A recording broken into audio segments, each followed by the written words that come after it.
يا ساتر يا ساتر يا ساتر، المباراة هذه كوم ودوكو كوم واحد اخر، استثناء كفارة سخيليا في اجنحة وفي دوكو. اخي اللي دار اليوم شيء غريب، اللي دار اليوم بدليل على انه واخذ 10 من 10، تقييمه 10 من 10. دوكو عالم واحد اخر، دوكو مهاري، دوكو خرافي، دوكو عالمي. ما انت تسحب من بالك صح؟ تعال تفضل تفرج على احصائيات دوكو اليوم.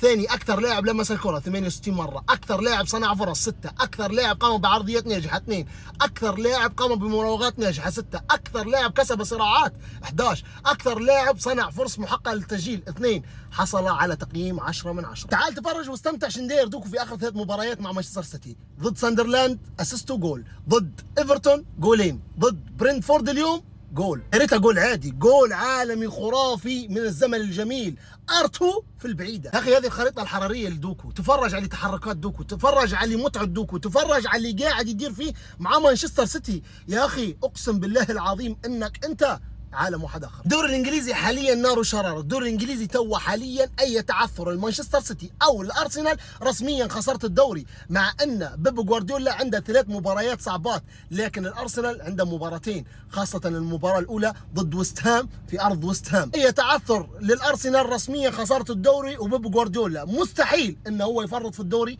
مره ثانيه. حنشوف شنو حيصير في الدوري الانجليزي، واكتب لي رايك في التعليقات من حيكون هو بطل الدوري الانجليزي العام 2025 2026.